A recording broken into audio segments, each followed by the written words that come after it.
buntag natong tanan. And this morning, mga igsoon, magpadayon ta sa ato ang lesson kabahin sa disobedience. Siyam na ni natong pagtuon sa disobedience. Let's all stand, magampo ta. Most gracious Heavenly Father, we are so thankful, Lord, once again for the opportunity to learn from the Bible, O Lord, kabahin sa disobedience. I pray, dear God, that you will allow us to learn and to be able to apply in our lives, Lord. Kung unsa man mga prinsipyo nga imo gusto nga ipakato namo, help us not to forget it, but rather help us, Lord, to apply it so that we could experience your goodness and we could share it to others. And once again, Lord, empower me this morning sa pag-deliver sa imong message na ang imo gyud kabubuton mo ay mawali ug dili ang ako, dear God. And please allow your people to understand and receive your message with gladness. This is for your glory. In Jesus' name, amen. You may take your seat, please. The title of this message is When Hearing Isn't Enough. When hearing isn't enough. Sometimes we are so good in listening. Makikita maminaw, but no application. So, sa panahon sa pagbuhat na mga igsoon, pag dili nimo buhaton dayon, ang imong nadunggan, dili na siya ingon jud nga masakto nimo. Kaya ang atong memory mo fade man. So, ang pinaka-best jud, when you hear something, instruction, gihatag sa imuha, do it right away. Mao na siya naay benefit mga kaigsunan, because when you do something that you heard and learned, mura siya og ma-authenticate sa imuha as knowledge. Mura siya og kanang bang maglisod na ka og kalimot tungod kay imo naman siyang gibuhat good. Pero nadunggan lang nimo theory, dunggan nimo nya kauman nasabtan nimo o tinuod agree ko ana. Pagkahuman na dugay kay nimo gi-apply. Awa na di ka kabao Maglisod ka mga kaigsunan. Pero ang pagpaminaw, di gyud siya igo gyud. So this passage reminds us that disobedience is not merely a failure to act. Ang umam yun sa, failure ka, kay wa ka ni act. No, dili ra ingon na. It is a decision to build without foundation, to live without alignment, and to risk collapse when storms arise. Dili tanan nga failure, dili tanan nga napakya sa kinabuhi walay gibuhat. Kay daghan kay mga tao napakya sa ilang kinabuhi tungod sa ilang gibuhat. Because they do it without instruction. Naamang gani instruction without without the heart that do it. Wala siya obedience. Naghimo siya sa iyang kagalingon nga kanabitang panabot. Wala gyud siya ni sunod gyud kung unsay instruction pareha nato mga Kristohanon. The Bible is the best instructional book for us.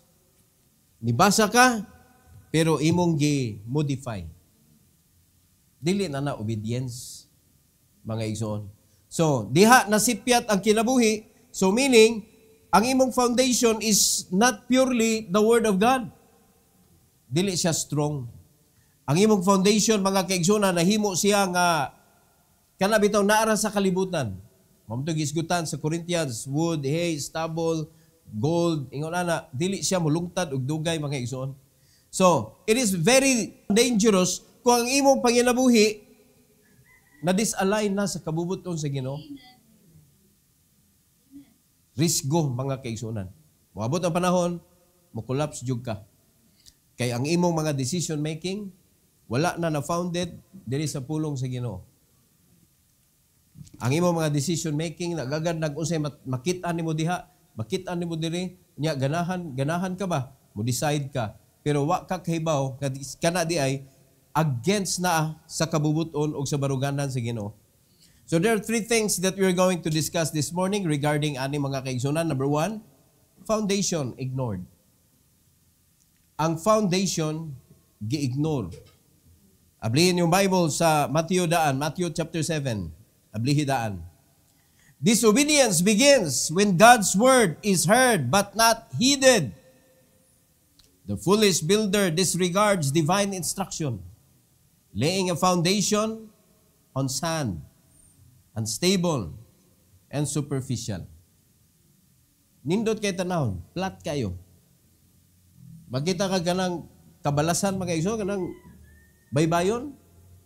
Kita nimo binduta, anak kayo, labi nagtaas kayo nga kuan ba?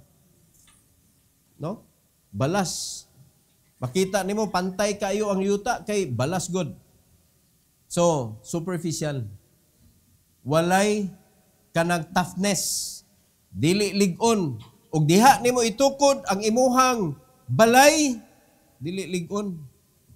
And that is why in Matthew chapter 7:26 sa first nga part mga igsoon, Matthew chapter 7:26. In verse number 26, sa first nga part, ingon sa Bible, and everyone that heareth these sayings of mine, and doeth them not, that is the problem. Naminaw, so dili tanang naminaw, nituman. Kay daghan pud na mga Kristohanon naminaw sa Ginoo, unya gingon pag yun sa Bible, the sayings of mine. Kag kinsang pulong, iya sa Ginoo. Unya, napaminawan nimo, the problem is, you did not do. It signifies your, unsa man na? No? Unbelief. It signifies your unbelief. Dili man ka mutuman, di man nimo nabuhaton mga igsoon kung wa ka nituo. Kay kung sa tinuod lang nituo ka, kay nakasabot ka, nituo ka, bisan ganig wa ka kasabot, because you believe on the person who speaks. Kay kung ato lang yung kuwag base mga igsoon, it is Jesus who says the word. So pag-ingon tao si Kristo na nag-ingon, oy, dudahan pa ba na nato? So ato na lang buhaton, pero sa pagkatinuod lang yun. Karong panahon na, mga Kristohanon, kita, ato bang gituman tanan madunggan nato diri sa Bible? So apil ta mga igsoon nga gatukod ani atong kinabuhi sa balas. Kaya ang gisgutan diri dili man siya nga literal nga balay, gi-example ang literal nga balay. Pero ang gisgutan diri atong kinabuhi mga kaigsunan nga ato lang gitukod diha ang atong kinabuhi sa mga huyang nga pundasyon. No, sunod-sunod ra nato kung siya nakita nato, mo na nahitabo, nakadungog ka sa instruction, wa na mo gibuhat. So dako kay na siyang kapakyasan sa imong kinabuhi. Unsa may tudlo sa Ginoo sa Book of James, chapter 1. Tanawa ko sa tudlo sa Ginoo diri sa James chapter 1 regarding sa pagpaminaw mga kaigsunan. In verse number 22, the Bible says, "But be ye doers of the word, and not hearers only, deceiving your own selves." It means, kung naminaw ka, unya wala ni mo gibuhat, wa ni mo giilad ang nagsulti. Ang imong giilad, ikaw. Imong gideprive ang imong kaugalingon sa nindot unta nga outcome. Tungod kay wa man nimo gituman ang gisulti sa Ginoo. Mo na ang tudlo diri mga kaigsunan, do not be a hearer only, kay ilad na sa imong kaugalingon, but be ye doers of the word.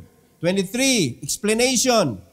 For if any be a hearer of the word and not a doer, he is like unto a man beholding his natural face in a glass, na namin. So pagpanamin, siyempre nakita ni mo imong kaugalingon, ang problema di ara. For he beholdeth himself and goeth his way, and straightway forgetteth what manner of man he was. So may explanation na. The Bible is our mirror. Every time we read the Bible, we can understand who we are. Kinsa gyud ta? Sa dihan nagbasa ka sa pulong sa Ginoo, gi-reveal sa Ginoo ang imong pagkatao. So sa dihang nakadungog ka, nakakita ka, uy, batian na di nako no? Bagaw man, wala kay gihimo ana. Nilakaw ka, nakalimot ka, nga gibadlog di ay ka. Nakalimot ka nga naa di kay usbon. Nakalimot ka nga naa di kay ati manunon sa imong kinabuhi. And that is why, nakalimot ra ka, ni straightway, nilakaw ka, nanginabuhi ka, nga wala na naghinumdom kung unsay nakita nimo sa mirror, which is the Word of God. So nahitabo, wala na utro ang imong kinabuhi. Mo na ang kinabuhi sa mga Kristohanon sugod sa kanong tuiga, for example, after 5 years, matud pa nila maurang gihapon, but for me, mag-worsen mga igsoon. Kaya ang kinabuhi sa tao, di gyud pwede nga maurang gihapon. Walay edad nga muungot mga igsoon. Moabot gyud ang panahon, mangunot gini atong agtang. Bisa pagplansahon na nimo mga kaigsoon, di gyud na mutulid. Imna tanang collagen. Mangunot jud ka, di na nimo ma-deny. We will grow old. We will become weak physically. Dili gyud na nato malikayan. Anha gyud ta padong tanan mga kaigsunan. And that is why maminaw gyud ta unta sa instruction tumanon gyud nato ang instruction tungod kay ang nagtudlo nato mao'y gabuhat nato. Nganong adto man ta siyawa mga igsoon mosunod nga mao man ay tiguba nato. So naay nagtan-aw sa iyang kaugalingon, nilakaw, unya nakalimot sa iyang kaugalingon. Ingos verse 25, but whoso looketh into the perfect law of liberty and continue it therein, he being not a forgetful hearer, but a doer of the work, this man shall be blessed in his deed. Sa iya mga pambuhaton sa kinabuhi, panalanginan siya. And the reason why Christians are not blessed in their lives, because nakita nila ilang kaugalingon, but they disregard the instruction of the Lord. Naminaw, kay musimba man. Naminaw, kay mubasa mag-Bible. Pero walay gibuhat. They did not do. So, ang foundation, na-ignored. So, how can you build a strong life when your foundation is not Jesus? Di ba? How can you build a good life and a strong life? Na ka namang masandalan ka sa mga taong nagluya. Makakuha sila og strength katong mga taong nagluya sa ilang kinabuhi because your foundation is the Lord Jesus Christ. Or ikaw ang tao mga kaigsuonan nga mudagan kag naay gustong mo kuan kay ngano man muunlod ta tanan. Dili kalig-on ba? Mo ni siya ang problema tungod kay atong gidisregard ang foundation. And there is no other foundation mga igsoon, nga pwede na itong mabutangan sa atong kinabuhi, nga dili ta makusukuso sa bagyo. Jesus Christ alone. Sa pila pa na ka-intensities, linog mga kaigsuonan, di gyud na malumpag na nga foundation. Mao na nga dili na to gyud tugutan, kani atong kaugalingon, tuata sa tao, nagsige og sunod, salig mga igsoon, salig ta sa Ginoo. Di ba? Sipiat nila diri, kanang naminaw ra, pero wag gibuhat. Gi-ignore ang foundation. Number 2, foolish imitation. Kani magkopya-kopya ra ta. Again, ang disobedience mga kaigsunan, dili pasabot nga walay gibuhat. No? Mao man ay ato na kuan pirme. Basta disobedient kay ka, meaning wa ka nituman, wa ka dibuhat. But not all walay gibuhat. Kaya naapoy giday gibuhat pero wa ni sunod.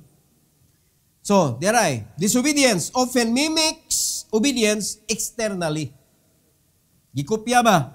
The house may look fine, but the heart lacks submission. The foolish man builds, but without wisdom or obedience. Nagbuild man ang duha. Nagbuild man tong tao nga gitukod niya diha sa bato ang iyang balay. Nagbuild po to ang usa nga nagtukod siya balay pero tuas sa balas.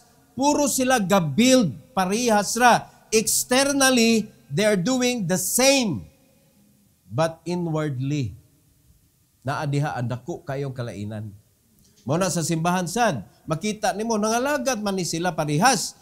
Pero dili lagi parehag outcome. Dili lagi parehag strength. Dili lagi pareha og longevity ang ilang service. It is because pareha sila outwardly, but inwardly, different ang ilang foundation. In Matthew chapter 7, 26b, mga kaigsunan. Balik ta sa Matthew chapter 7. Sa sunod nga bahin. Ingos Bible, mga igsoon, shall be likened unto a foolish man which built his house upon the sand. Foolish ang tawag, ana. Nga naman, dili man na pwede in town tukura ng balas. Uy, ikaw rin una-huna, mga kaigsunan. Ikaw una-huna. Nanong ibutang manimo imong kinabuhi diha sa balas. Nga pwede raman na mo slide, wala man kay gamot gyud, dili man ka dito nakakupot gyud sa kanag yung iyahag yun na kanang sulid. Di ba? Pero daghan kay mga Kristiyano naa sa balas nila gibutang ilang kinabuhi. Sama palang nitan, pastor. Job. Di ba na balas? Balas na, dili. Kaklaro ng balas, ngano, ikaw di tag-iya ng job. Dili man na imo, nitungtong ka naman diha. Wala man, di man naligon. Biklon na ka na, mga kaigsunan. Uyugon na ka na, ikaw yung una matangtang, di yun ang tag-iya. Kaya ang tag-iya mo ito sa bato. Siya mo'y nagkupot, mga kaigsunan, sa lisensya. Permit. Tanan iya. Kinsa raman ka? Gipatungtong ra ka diha. Maniguwang ka, tangtangon ka. Natiguwang ang tag-iya, gipulihan as anak. Man dato ikitiguwang nimo, pulihan ka sa imong anak. Diba? Kay sayang kayo, sir. Akong sweldo, 100,000 ang buwan. O niya, kanang tiguwang na ko, sir ba? O niya, akong anak ta ipuli. Hindi mo na pwede. Mamatay na, mga kaigsunan, ang imong sweldo together sa pagkamatay sa imuhang availability and capability. Kung di na nimo pwede, kayang mo trabaho, patay ang imong sweldo. Ihatag na sa lain, di na mapadayon sa imo, mga kaigsunan. So muna, it is a foolish thing na isalig na to ang atong kinabuhi sa dili secured. Wala gijab nga secured. Aminaw mo? Walay kalibutanhon nga prinsipyo nga secured. Asa naman na secured? Yes, Bible. Mas secured ang atong kinabuhi kung tumano na to ang gisugo sa Ginoo, mga kaigsunan. It is very simple. Go and preach the gospel to every creature. But how many Christians kanay concern anak nga sugo sa Ginoo?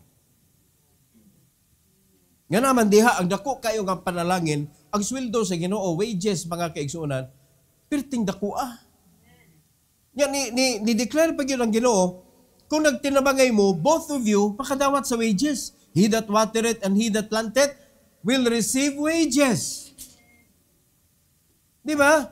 Tingali, ikaw yung nagsulwining, pero lain na naka-follow up. Kamo, makadawat sa wages. Lahi kung ang Ginoo mo'y atong amo, mga ison. Sure siya, definite siya, og klaro ang iyahang kanabitaw saan, og it nga iya yung buhaton, mga ison. O sa may gi sundan ani kani sa 26, naa sa 24. O tanawa sa 24, mga igsoon. 24. Ingos Bible, therefore, whosoever heareth these sayings of mine and doeth them, diha na sila nagkadiferensya. Naminaw, pero kani ang gikopyahan, do it. Pero ang katong nikopya, do it not. O tanawa, ang nagdo.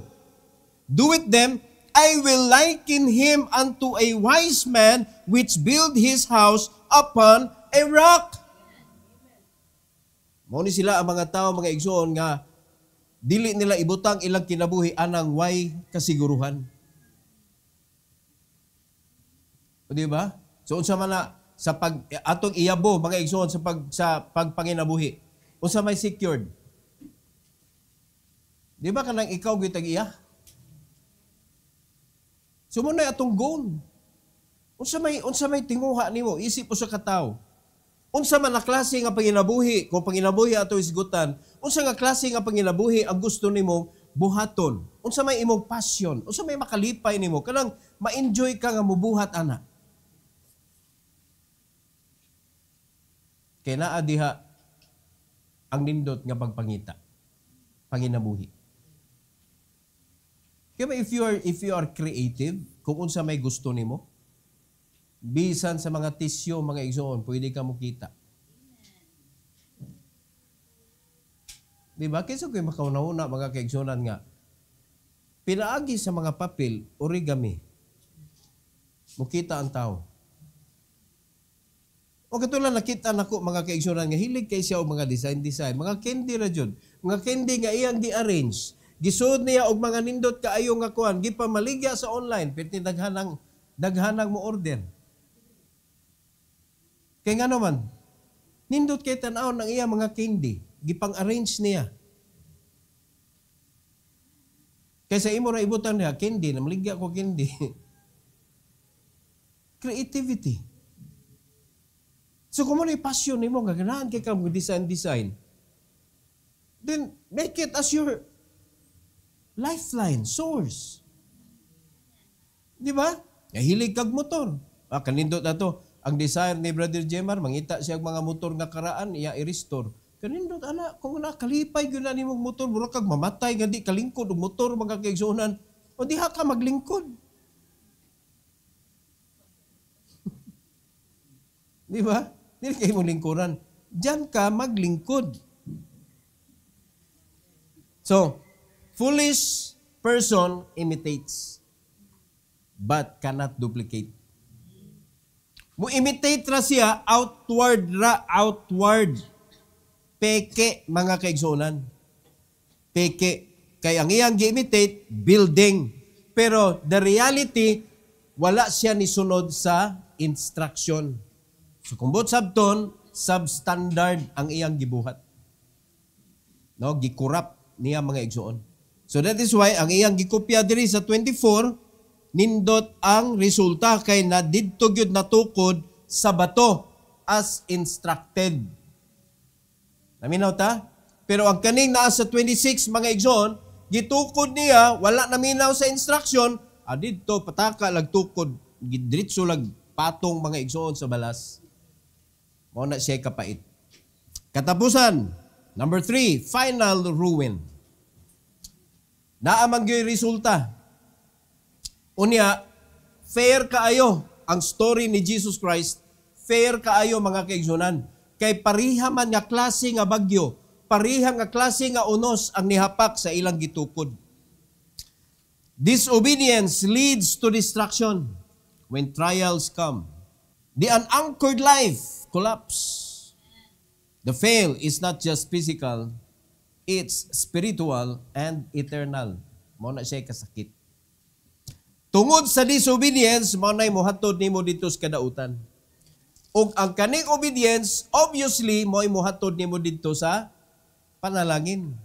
Now, in verse number 27, atong tiwason ang story. Ingon sa verse number 27, and the rain descended, and the floods came, and the winds blew, and beat upon the house, and it fell. Ano sa gisulti sa last? And great was the fall of it. Great was the fall of it. Kinsa man siya? Ang nangupya. Kinsa man siya? Ang ni-build nga wa naminaw sa instruction.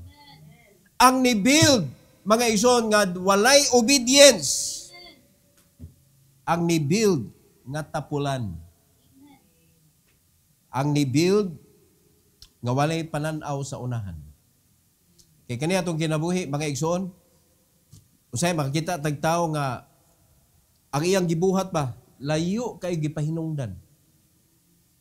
Kaya bang, di ka kasabot sa iyang gibuhat karon tungod kay iya di ay giandam ang para sa umaabot. Amen. Mo na klase mga tawhana nga lisod sabton. Nga kung mosunod lang jud ka, makasabot ka. Di ba? Pero sa tinuod lang, only few of them, mga igsoon, nga naay mga klase nga ingon ana nga paglihok-lihok. Mao na sila kasagaran mga tao nga nahimong successful sa ilang kinabuhi sa unahan. Wa sila masabti karon. Pero sa unahan, naman siya direksyon. Pero ang mga tao karon nga sayon ra kayo sabton. Nga naman. Mao may gibuhat ug unsa nay sabutabon. Wala may gipahinungdan, wala may pagpangandam sa unahan. Di ba? So mo na isi kasagaran makita nato karon. And that is why Philippines usa sa natawag mga igsoon nga poor country. Poor country in town. No? Third world country. Pero pwede ba ni Musaka? Kay mo nga no? Tungod kay ang Pilipinas itself. May lanta sa kanta ba nga ang Pilipinas rich in everything, no? Grabe dato kay ta sa mga kanang minerals. Dato kayo ta. Ang atong kayutaan mga igsoon puno kaayo. Daghan kay ta bitaw diri nga ang mga Chinese mo'y gusto nga kuwat ato sila sa dagat mga igsoon dito sa kanang Luzon. Tuang sila'y nanguha mga kaigsonan. No, gisupsupan ang ato ang nasod. So iyon ana ta ka rich, ang problema nato corrupted mind. Corrupted mind. We don't know how to develop our own. Mao na mga scientists diri nga naay magpakita sa ilang kuan dili kay sila masabtan, dili sila masuportaran. Gikuha sa Germany, gikuha sa Japan, gikuha didto napuslan ang mga Pinoy. Di ba? Ang ato diri kanang maayo kayo managan, maayo kayo mangambak, maayo kayo mosyut og bola. Mao nay ato ang gi-appreciate diri. Maayo kayo manumbag. Mas focus ta sa Olympic kaysa development mga kaigsunan nga kanang pagbaid sa mga utok ka daghan genius Pinoy oy. Daghan ba makita nimo sa kanang bata pa mga igsoon nga ang imong anak naay gipakita nga abilidad ba bata pa mabasa na. Daghan tag bright diri sa Philippines. Daghan tag promising nga mga bata diri sa Philippines. Pero sa gibuhat nato sa education pa lang daan, deprived na. Deprived na, wala na to gi-develop. Lain na nga tong tumong sa kinabuhi. So, we are imitating the wrong thing. Or, nag-imitate ta sa mga nindot, pero wag yun nato nakuha ang ilang kasing-kasing. Mo na nahitabo, bisag usa og tudlo ang mga katawhan sa simbahan, mga igsoon, bisag usa og tudlo, mo buhat mo imitate mo, but you did not listen sa kasing-kasing. Wala ninyo gipaminaw ang motibo. Unsa gyud mao unsay rason. For example, lisod mo sa resources, pero igora mo nang hinambid. Because you do not know why. Gikopya ninyo, pero externally ra. Wala internally. Mo na nahimo problema mga kaigsunan. So, ang nahitabo, ruin ang naabtan. Naguba, ang napasanginlan, ang gikopya. Pero di man himo ma-question ang gikopya tungod kay nilampos man. Pag-abot sa Bagyo, in verse number 25, tanawa sa verse 25. And the rain descended, and the floods came, and the winds blew, parihara gyud, and beat upon the house. And it fell not, for it was founded upon a rock. Diri mo inainat. Ang kaning foolish, ang not niya, gibutang dito, do it not. Pareha sila nainat. Pero ang kaning wise man, fail not. Dito ang not nato makitaan. Because, iya man gituman, iyang gisunod ang instruction sa Ginoo, mga igsoon. So sa atong kinabuhi, kung dili nato tumanon ng Ginoo, mo fail gyud ta. But if you're going to follow God, though you cannot understand it, kay kung atong tanawon mga igsoon, pwede ba yan, tukod na kadiritso, pero nakaywa nakita, ilawom siyuta, tuwa dito ang ligon.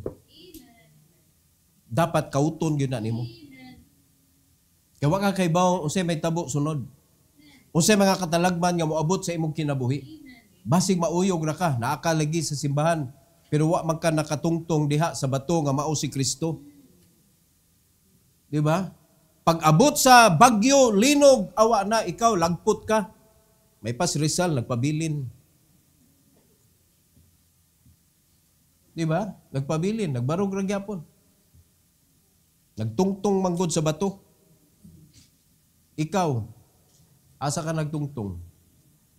Dako kaya ng problema mga igsoon. Kung asa o sa imong gibarugan, dako kaya na nga kahimuan sa imong kinabuhi.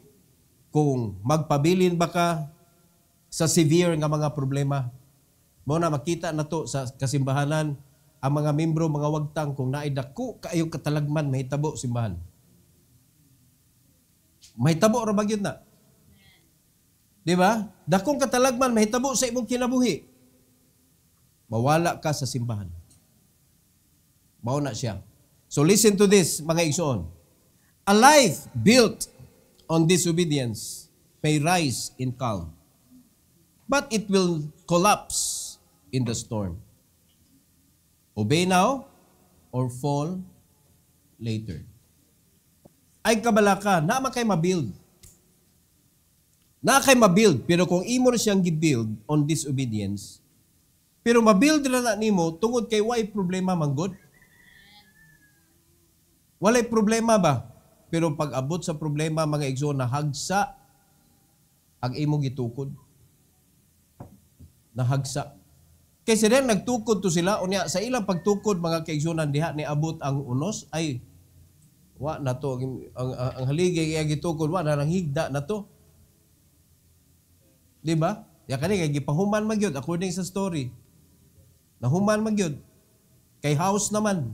So wala siya na lumpag. Kay naman sa bato, pero ang katunto sa balas, perting gubaa mga igsoon.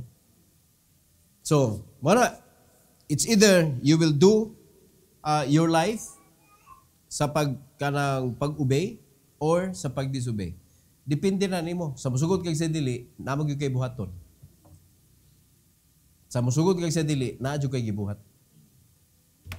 Imposible magwa kay gibuhat sa imong kinabuhi. Kay wa may tao mga kaigsunan nga wa jud gibuhat sa kinabuhi. Wa jud koy gibuhat pastor, wa gyud. Naaway kana mga disobedient people, they do something but it is not guided. No? It is not done tungod sa instruction nga wa nasunod sa instruction ba? It is done by his own way. Not in the way God wanted them to do. So, obey now or fall later. Pero obey now. Ayog langaya mga igsoon. Every head bow, every eye closed. Most gracious Heavenly Father, we are so thankful, Lord, sa imuhang panalangin, nga imong gihatag kanamo. Salamat kay Lord sa mensahe kabahin sa the foolish man and the wise man. Tabangi mi Lord nga dili mi mabilong ngadto sa foolish man nga nagtuman lagi pero wala ni sunod. Nibuhat pero wala gituman ang instruction. Tuguti Lord nga sa among pagpangalagad, among gyud sundon ang imong gitudlo. Imo man gitagaan sa buluhaton sa pagwali sa ebanghelyo sama sa pagpananom sa usa ka precious seed ngadto sa field nga mao ang kasing-kasing. O ginstruksyonan minimo Lord nga dunay klase-klase nga yuta referring to the heart of people. Dunay stony, dunay thorny, dunay wayside. Apan gusto nimo Lord nga itanom namo ang imong liso sa good ground. O nasabta namo nga wala magyud good ground nga automatic. So that is why na-mention nimo sa imong pulong Lord nga once ang usa ka servant mubutang na sa ilang kamot sa daro, dili na gyud mulingi sa luyo. So please help us, dear God, nga sa among pagbutang sa among kamot sa daro, sa plow, help us to focus on the field. Help us, dear God, nga sundon namo ang imong instruction how to plant your seed para dili masayang ang among panahon. Dili masayang ang among resources. Dili masayang ang field nga among gitamnan. Nga maduwa-duwaan sa yawa, Lord, ug maabot ang panahon nga makover na hinuon o mapagahi na hinuon o lisod na i-cultivate. So please help us to be careful and help us, dear God, to do it according as we are instructed. Salamat kay Lord usab sa invitation. Salamat sa altar. I pray that you will bless your people to kneel down, Lord God, asking your help not to disobey your command, not to disobey your instruction, and not to disregard the foundation. Salamat kay Lord sa imong mga katawhan. Let them come with a pure heart this morning. And this is for your glory. In Jesus' name, amen. Amen. The Lord has spoken.